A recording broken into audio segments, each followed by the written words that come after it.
नमस्कार दोस्तों, आप सभी को जीवित पुत्रिका व्रत की ढेर सारी शुभकामनाएं। तो दोस्तों, सबसे पहले मैं बता दूं, यह जानकारी पुत्र के लंबी आयु के लिए बहुत आवश्यक है, तो कृपया करके इस वीडियो को ध्यान से अंत तक जरूर देखिएगा।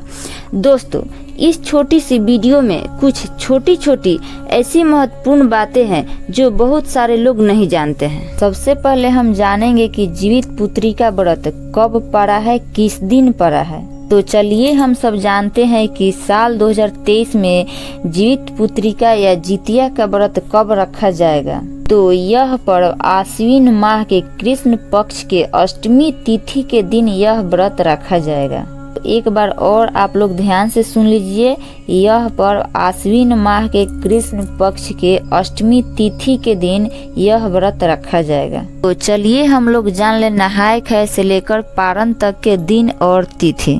सबसे पहले हम लोग जानेंगे कि नहाय खाए कब करनी है।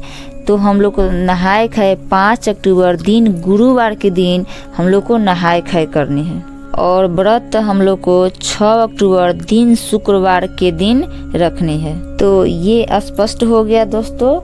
अब हम लोग को पारण 7 अक्टूबर दिन शनिवार को करनी है। तो 6 अक्टूबर दिन शुक्रवार को हमें व्रत रखनी है और 7 अक्टूबर दिन शनिवार के हमें पारण कर लेनी है। तो दोस्तों, आप लोग जानते ही हैं कि जितिया का व्रत बहुत विधि विधान से मनाया जाता है। तो चलिए दोस्तों, जानते हैं कुछ विशेष महत्वपूर्ण जानकारी जो जानना बहुत आवश्यक है। तो दोस्तों, आप लोग तो जानते ही हैं कि जितिया का व्रत बहुत विधि विधान से मनाया जाता है। यह भी व्रत 3 दिवसीय यानी 3 दिन मनाया जाता है। यह व्रत बहुत ही कठिन है। यह निर्जला रखा जाता है। जीवित पुत्रिका व्रत हर माँ अपनी संतान की लंबी आयु की कामना करती है और व्रत निर्जला रखती है। यह व्रत भी अलग अलग नियम से मनाया जाता है। आप लोग जानते हैं, नहाय खाए का जो भी भोजन बनता है उसमें कहीं कहीं लहसुन प्याज डाला जाता है तो कहीं नहीं डाला जाता है। कहीं कहीं तो यह व्रत के नहाय खाए के दिन मछली का भी सेवन करके व्रत रखा जाता है।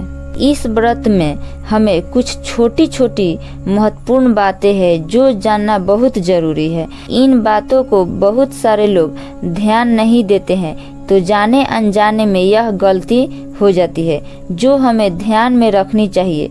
हमें नहाय खाए से लेकर और पारण के दिन तक किसी भी जीव जंतु को मारना नहीं चाहिए, जैसे चींटी, ककरोच वगैरह छोटे छोटे जीव जंतु। कीड़े मकोड़ों को लोग ध्यान नहीं देते हैं, इसे हमें ध्यान में रखनी चाहिए। इन व्रत में हमें किसी भी जीव जंतु की हत्या नहीं करनी चाहिए और हमें जीवित वाहन भगवान के नाम लेते हुए इन व्रत का समापन करनी चाहिए। और हमें जीवित वाहन भगवान से अपनी संतान की लंबी आयु के लिए सच्चे दिल से प्रार्थना करनी चाहिए। और यही सब बात ध्यान में रखते हुए हमें इस व्रत का समापन करनी चाहिए।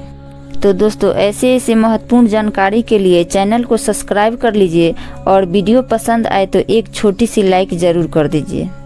फिर मिलूंगी अगले वीडियो में, तब तक के लिए नमस्कार।